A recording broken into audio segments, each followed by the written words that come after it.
Hey, this is Brad Gill of NextHome Lifestyles. Welcome back to another market snapshot for the city of San Jose and the week of January 10th, 2022.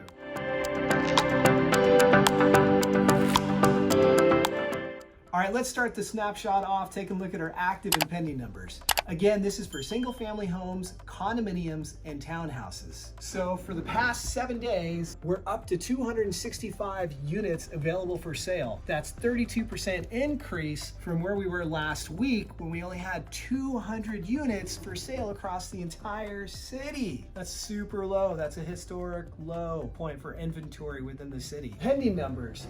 Pending has fallen as well to 375. But that's not because buyers are not out there actively bidding on properties. It's because there's just no houses to buy. So we'll have to keep our eyes peeled on that pending number and see if that's going to continue to outpace our supply or if we're going to start getting some supply back. But let's take a look into the trends and see what we can tell. So inventory trends over the last 7 days, we had 156 units come to the market, which is up 155% from last week. Again, our low point when we only had 61 units come to the market. If you compare it month over month, we're still down from December when we had 138 units come to the market. All right, now let's take a look at the demand trend. Let's see how many new contracts we had occur over the last week. So 68 new contracts. We're up slightly from last week, again, our low point of 50, but we're down month over month when we had 127. 30-day average also dropped to 333, which is another low point. But then again, that's just because we lost so much inventory, we just didn't have it available. So obviously buyers can't get under contract if there's nothing available. Market expectations, as you probably guessing, the market is very strong right now. So really not a high likelihood of having a bunch of expired listings or price changes. But for the past 7 days, we had 16, down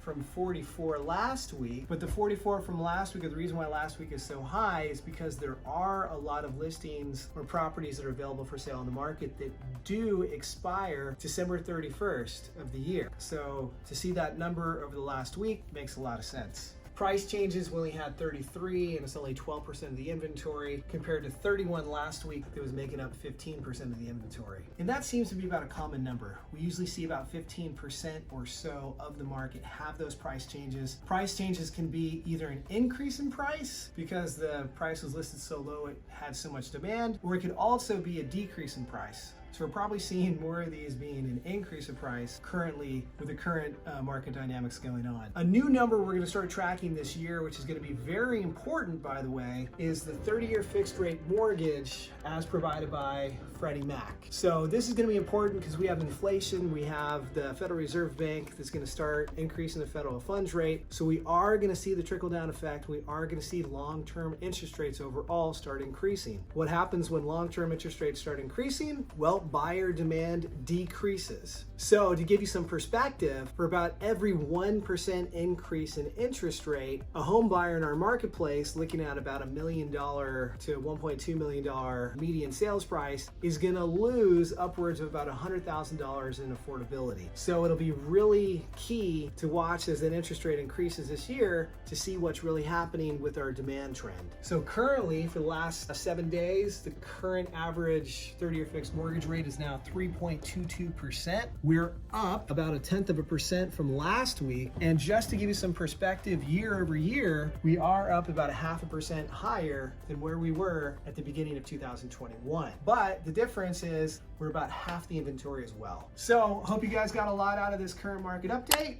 Hope you'll stick around to watch the next one next week. I'm Brad Gill with NextHome Lifestyles. Thanks so much for watching.